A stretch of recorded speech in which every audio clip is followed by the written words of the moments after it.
All right. Um, Again, this is Black Psychological Perspectives coming to you from Oakwood University by way of Los Angeles at a convention for student affairs professionals and administrators here in LA, so in my home county. So I'm looking forward to be able to share a few ideas. So you may hear some few things in the background. We're talking tonight about interpersonal and close relationships from Chapter 8 in Belgrave and Allison's African American Psychology. As per our usual, I'll begin with prayer, then we'll get right into it. Lord, thank you for this opportunity to discuss Black psychology and from African Americans' perspective, and really to be able to discuss relationships and some of the research related to that.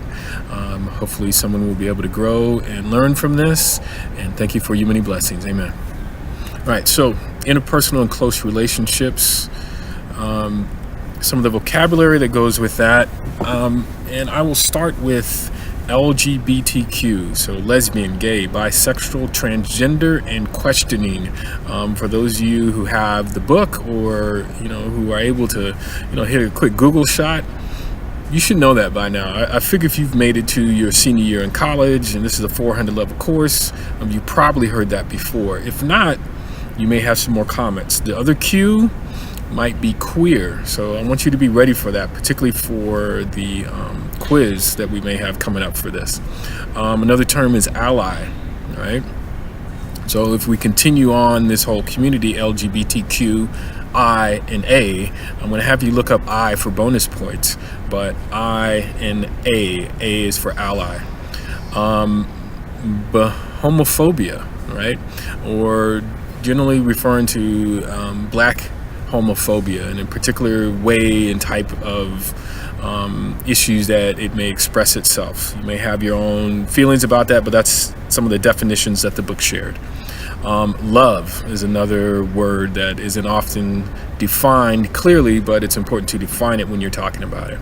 Attraction is another term, and I've heard people use this also when you're talking about bisexual people, and particularly talking about bi-attractional, and that comes from Dr. Amen Reed Johnson, or my good friend as she goes by also, Kofi.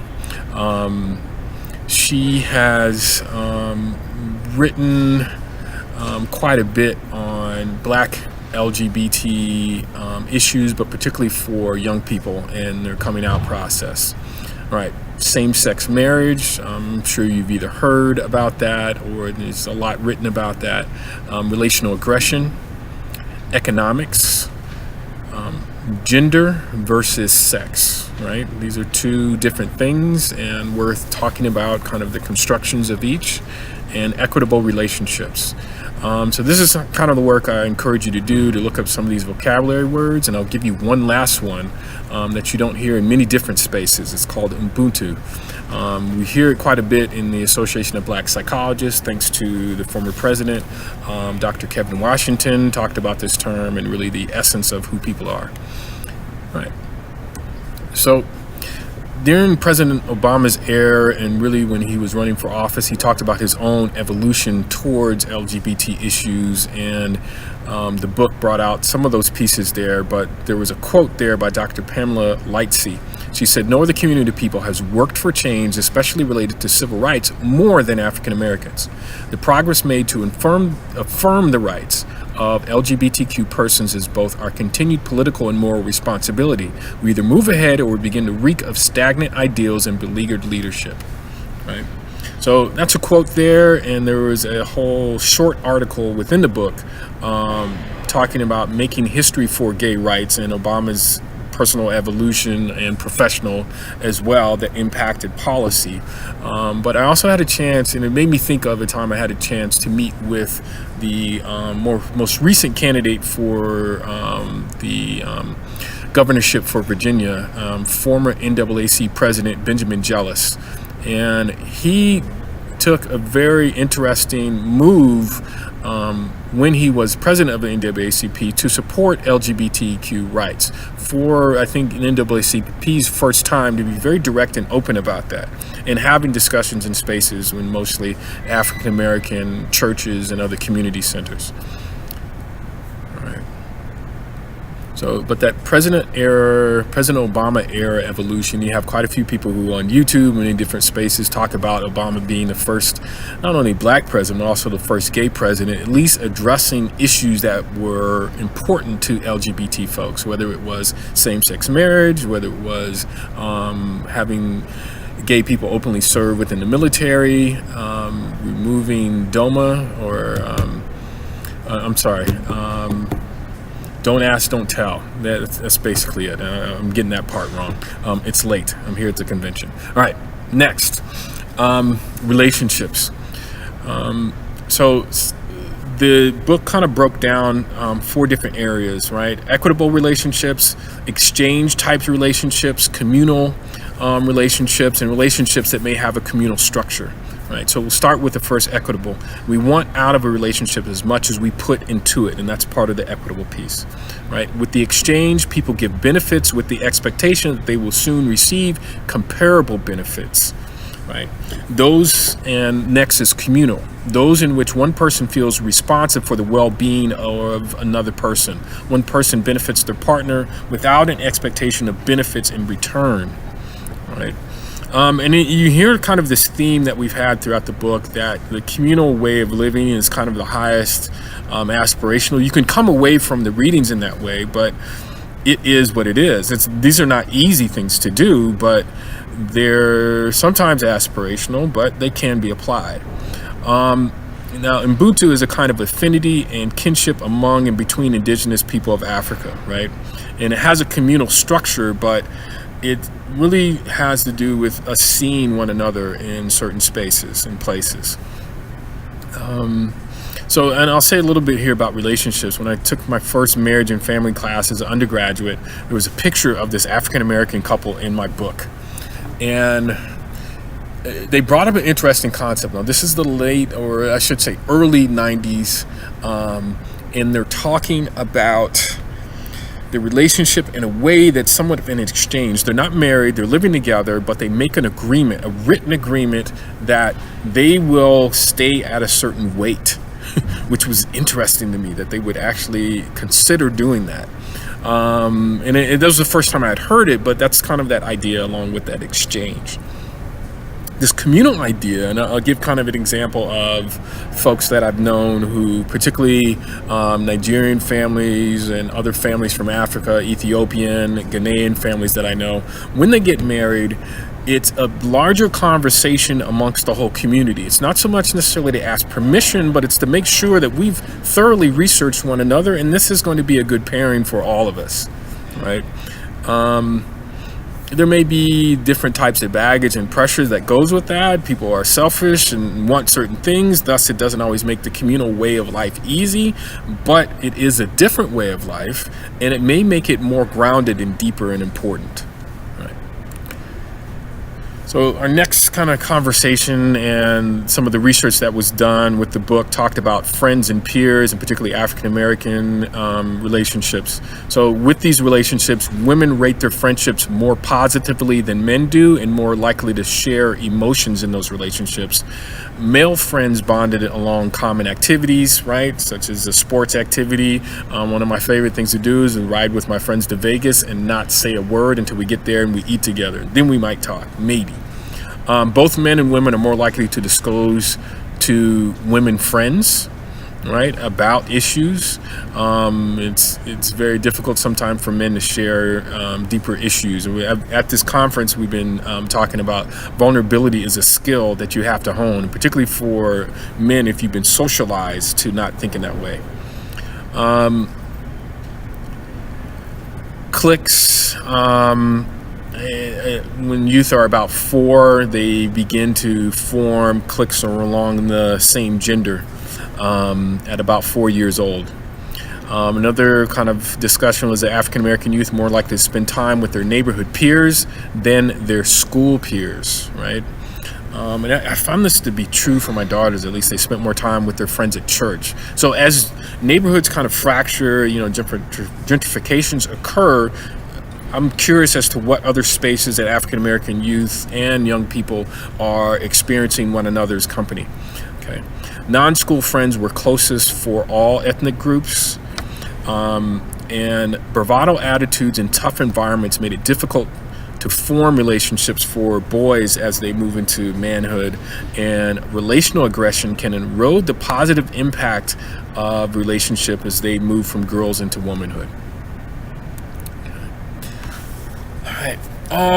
One thing I didn't talk about is boyhood and girlhood, and what I think is important for young people to experience those moments. Sometimes young people are forced to grow up too fast and become parentified. If I can borrow that term, as we talk about the different types of love, and I'm moving on to the next kind of area we'll talk about, but there's 4 different types: compassionate and passionate, as well as paternal and altruistic. And these are not necessarily mutually exclusive, but these are different types that people generally talk about when it comes to love. There's a study done in Senegal with college students, and their attitudes toward love and marriage revealed that those students, especially females, tended to romanticize their feelings of love, which is not unlike many ideas around the world. But however, and this is unique to this group, passionate love was valued, but most participants indicated that they would trust reason and their parents to make the best choice for them when it came to marriage. So this goes back to kind of that communal conversation, right? And it's a very different way of looking at relationships, at least from this West African perspective from Senegal, right? So some other pieces brought up by Love, and particularly different studies with African American students: the informal norm for women to marry men who are of higher socioeconomic status and have more education and older than they, and for men to marry women who are of lower socioeconomic status and age than they are, right? Men are more likely to prefer and marry mates who are more physically attractive than themselves, right? And you can put all types of pieces on that. There are many exceptions to these rules, as it were, but it's important to consider some of these pieces when you're thinking about your own relationship pairings, especially around love, if we're talking about passionate and compassionate relationships. Before I move on to some discussion about partners, you got the old Freudian notion of, someone's looking to partner with someone who's like someone who's significant in their life, or a parental figure in their life. I could see some of that, but also, there's a part of us as human beings, we try to replicate ourselves. It's not necessarily a bad thing unless it becomes an maladaptive and harmful situation too. Right, so partners, right? This is our next area here, partners. So some areas here we can talk about: honesty and sensitivity were seen as the most important characteristics in an ideal marriage partner. Other questions that were asked of different people in some of these research studies in our book is that ideal marriage and partners would be reliable, monogamous, affectionate, financially stable, confident, religious, and spiritual. And this is particularly asking African American families. Women valued financial stability and completion of formal education more than men did when it comes to choosing a partner. And the author noted that if men and women are seeking partners who earn more than there'll be fewer partner choices available. If we just consider this, like some people say, I want to marry someone who's earning 6 figures. There's less than 1% of African Americans who are earning more than 6 figures. That group is very, very small, and those millionaires are very, very small, and most of those millionaires are already in their 60s, and they only have exactly $1 million, right? Compared to some other families who have tens of millions of dollars. And I'm talking about particularly white families, if you look at some of the economic issues and when we talk about the wealth gap.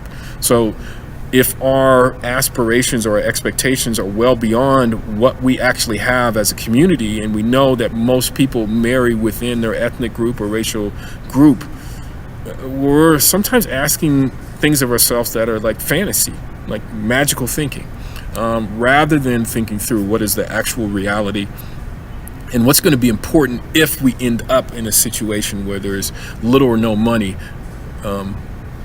What is love about then? What is our partnership about in particularly an ongoing romantic relationship? All right.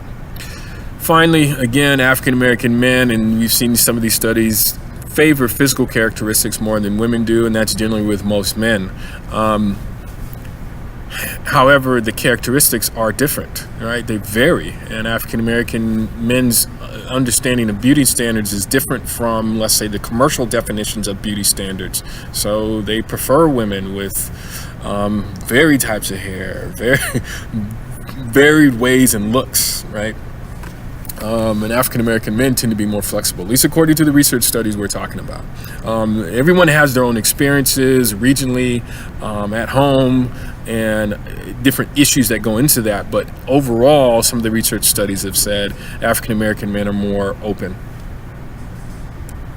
All right. So, women's college enrollment. The Pew Research Center looked at, compared from 1994 to 2012, right? And for Hispanic women, it jumped significantly, almost 25 percentile points or percent. And for Black women, similarly, it jumped about 25%. White and Asian women only within like 7 to 10%. But Black and Latino women are going to school at higher rates. Some of these barriers that have come down have made this possible.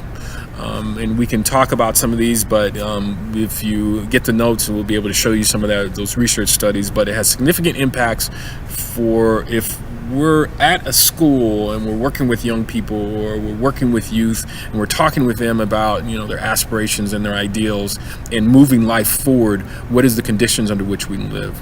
So for your parents' generation, particularly, and I'm talking to my college students here, I was in school in 1994 and my kids are in school now. So Black men were more likely to be enrolled in college than men, although that wasn't the case when I was at Oakwood University, and at many other HBCUs, that was not necessarily the case. But by 2012, the pattern had reversed and the rate of Black men enrolling remained stagnant while the rate of women enrolling increased, right? And there's been an increase in the amount of non-white students enrolled in public school systems, and this can be attributed to some of this growth as well for Black women, but also many labor market barriers for women were lowered in the 1970s and 80s. So higher rates of discipline incidents or punishments may have impeded boys from being on that college path. That said, African people have had in their long and storied history times where women were not just simply dominant, but they controlled the commerce and the discourse and how leadership occurred. So this is not a bad thing, it's just maybe a different thing in a different time and space than what we may expect. So as I conclude and as I wrap up here, I'm going to leave some of these questions here, but I want folks to consider these questions as we have our discussion on this coming Thursday. We discuss things in class every Thursday, just for those that aren't aware. But what do we know about interracial relationships, friends, and attitudes, right? That's one thing the book didn't get deeply into, but I think it's something worth discussing, particularly if we're thinking about how we define ourselves. Another question, what do we know about LGBTQI and allies, right? I told you I want you to be ready for that in the quiz, but what do we know and where do we want to grow in our understanding? What did you think of the short article, Making Black History for Gay Rights, and in particular related to the Obama administration, right? And another piece, we'll definitely talk about our Oakwood relationships, right? At this small HBCU, what are some of the expectations and pressures and ideas about relationships in a very religious setting, right? When sometimes folks really talk down against even relationships, where you've had this whole thing where you hold off, and then boom, you're supposed to have a relationship. And how's that long-term relationship is going to go? We'll talk about some of those pros and cons. Anyways, if you're interested in commenting on our YouTube, or you like some of the notes, please let me know. I appreciate your time. I was doing this rather quickly, so I hope it comes out well, or at least good enough for you to be able to follow along. All right. Hope you have a good rest of your day or evening, however you find that you wind up watching us. Continue to follow us. We're at number 8. We have 4 more of these videos that we're doing. Let us know if you like it, if you'd like to see more or a different kind. I'm probably going to add 2 more videos just to kind of talk about things that we missed, but also kind of give you a feel of Black psychology and some of the perspectives that we have here at Oakwood University. All right. Thanks for watching.